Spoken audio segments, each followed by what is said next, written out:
Number 3, presentation of the comprehensive annual financial report.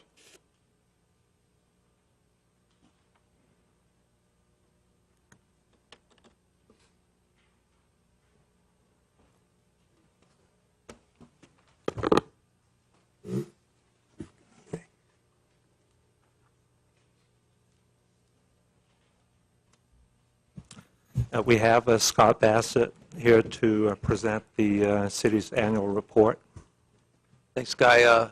Good evening. My name is Scott Bassett. I'm a partner with McGladrey LLP, and we conducted the audit for the City of Manchester for the year ending June 30, 2014. We were able to issue a clean, unmodified opinion on the financial statements in the current year.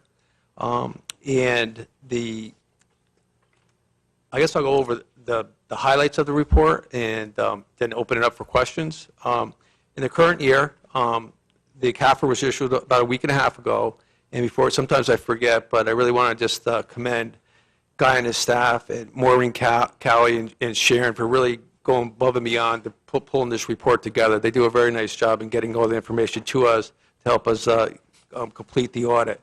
As I mentioned, it was an unmodified clean opinion for the current year. In addition to the audit on the financial statements, we also audit the federal awards that the city receives, and those major programs received a clean, unmodified opinion in the current year. On a full accrual basis of accounting, assets are greater than liabilities by $553 million. Net position of the governmental activities were $129 million. This is on page 23 and 24 of the booklet. And they are the last numbers at the bottom of the page.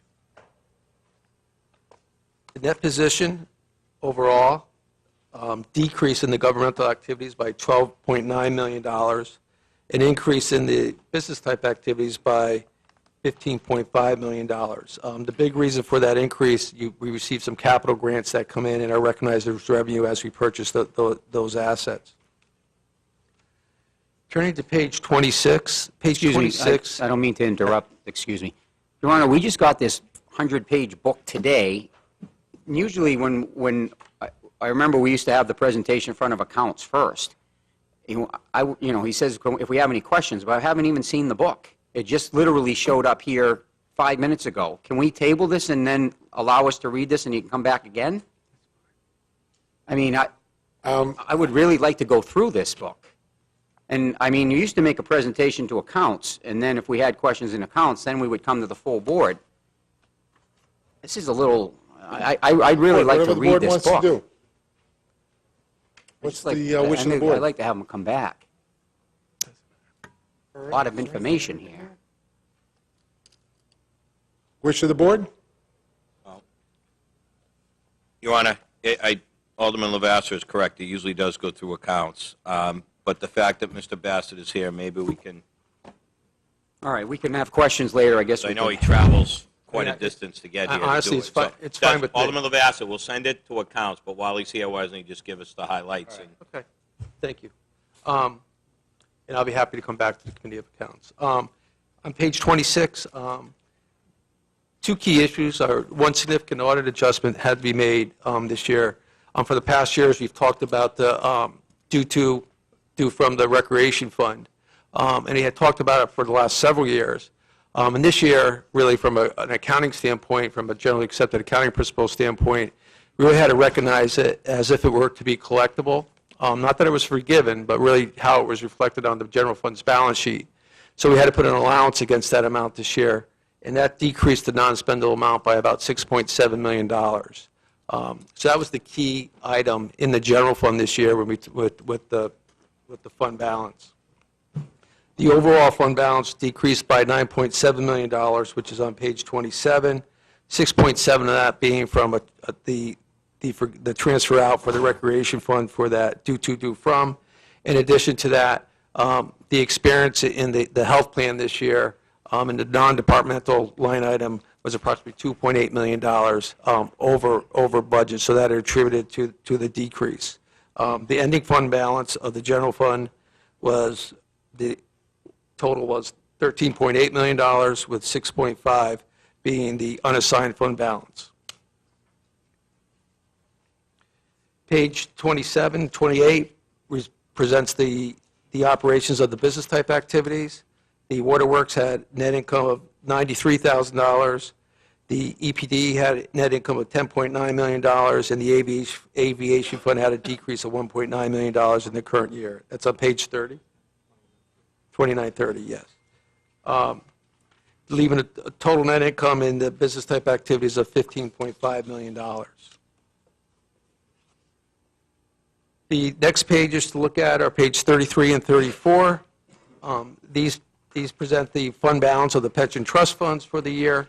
The two pension trust funds had net assets of $206 million for the year, and investment income of $28 million. So we had favorable returns with the pension trust funds in the current year. The footnotes were pretty consistent from the prior year.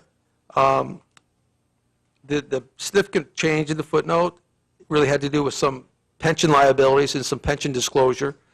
There's two new disclosures that came out, GASB 67 for the current year and 68, which will be for 2015, added some additional disclosures to the booklet, to the financial statements. Overall, I believe the records were accurate as they were presented to us. Very few audit adjustments were made. And as I said, we do take a look at internal controls, and we did have 4 management letter comments in the current year. I don't think anything significant, but something that warranted attention to management. The first management comment we had to do with the purchase order system, where a purchase order was dated after the invoice was received. I think that's more of a training process as far as when you go out to your departments before they can purchase or invoice, a purchase order is required. That it's on the management letter? On the management letter? Separate letter. Separate letter. The second observation, the finance department presented this to us, but it still was a finding in internal controls. One of the city's departments had entered into a debt agreement and had failed to communicate that to the finance department. Our recommendation there is that any type of debt vehicle is entered into by a department, it gets approved by the finance office before it being executed with the third party. The third item had to do with the capitalization of fixed assets. There were 2 immaterial land items that were sold, but they were not recorded properly in the GASB 34 adjustments. So as land sold or any property equipment is sold, that should be communicated to the finance office so those records could be complete and accurate. The fourth observation we had to do really with Waterworks, and Waterworks had a separate audit by an independent auditor other than ourselves. And the system of record is the HTE system within the city. And as we pulled the Waterworks statements in, we were trying to agree those to the external auditors for the Waterworks records, and there were some insignificant differences. But both sets of accounts should be the same. And so I know there's going to be recommendations to do that in the subsequent years, but that was a finding that we had as we closed out the Waterworks as a June 30th year end for the current year. So that was the highlights of the financial statements for the year. I certainly will come back to the committee accounts and go into more detail once you had an opportunity to go through the booklet and develop some questions. So I'd be certainly happy to answer some questions now. Questions, committee. Alderman Lavasser. Thank you. Just real quick on the pension part, I think Yes. that was page 30. Yes. Go a little bit more in depth on that, on the pension. Yeah, I think you said it was Yep. 7. Was that on 33? Is that what we owe, or it says No. trust fund? Can you tell me a little Yeah, bit? that's Sorry, my microphone wasn't on. Yeah, could you just give me a little bit of an understanding of that? By the Okay. way, nice to see you again. nice to see you.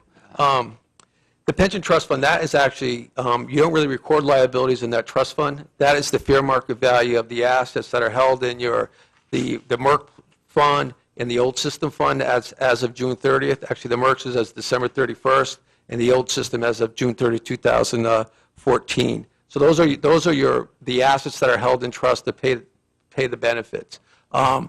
Your long-term liability is recorded in the back, as far as a disclosure, and that's in footnote 11, I believe, or footnote 10. On if what you page is turn- the footnote? Yep, I'm going to get you to the, Okay. to a good page number. Yeah, I wonder how we're doing with the Yep. market. Okay, yep, if you look at page 71,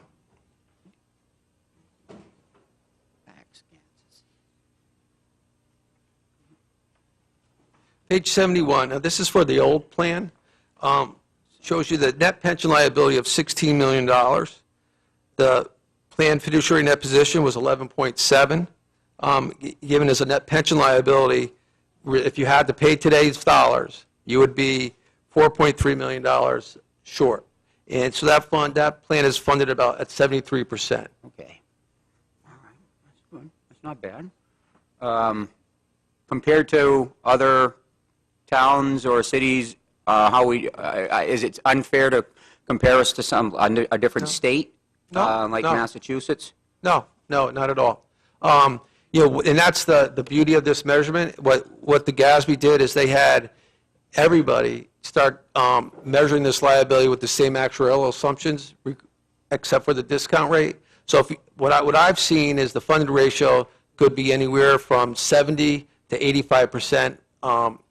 Over from towns which I consider to be in very good position, and that just shows a discipline of funding the contribution.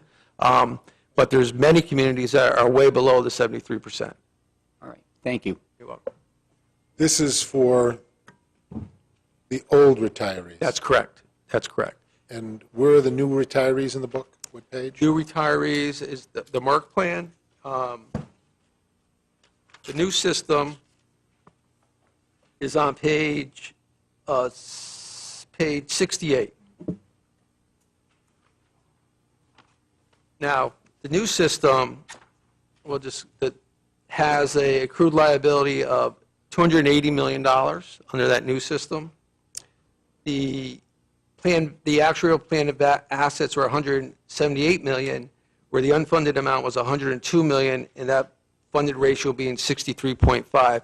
A couple things I'll say about that number as we're comparing to the old system is because of the year end of that system, they didn't have to use the same measurement value because they didn't have to adopt the new GASB standard as of December 2013.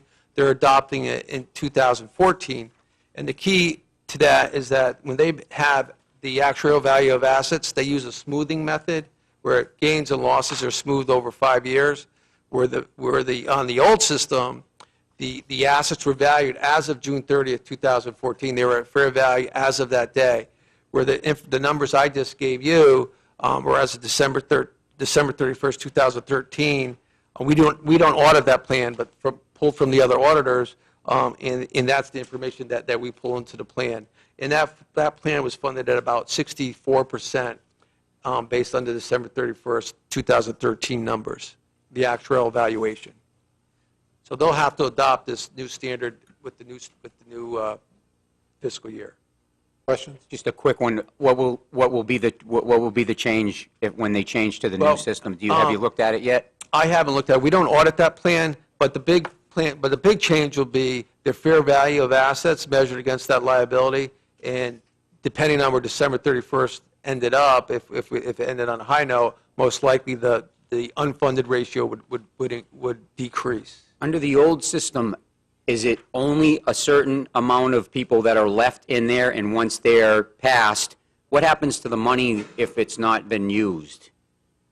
In other words, if they don't, I would imagine they're taking... I think you'd have to go, it's a trust. Okay. So and I guess how a trust works is the money's in the trust are for those beneficiaries, and if it was to zero out and you had money left over in years to Transfer. come, you'd have to go through the legal process to have the trust dissolved. Anybody else? Alderman O'Neill. Scott, even though there weren't a number of them in your management letter, I wouldn't call them serious, but they're more serious than in many years that you've been serving as our external auditor. All correctable items? Yeah, I think mainly they're all isolated items, just things that came up. There wasn't a consistency with the purchase order approach or anything like that. We do pull a sample. If we see one, we were kind of obligated to report it. That's on the first one. And the last three, certainly number 4 is correctable, and number 2 and 3 were just isolated incidents that came up as we looked at internal control. All right, thank you very much. Anybody else? Scott, thank you. Guy, thank you. And I'll be back.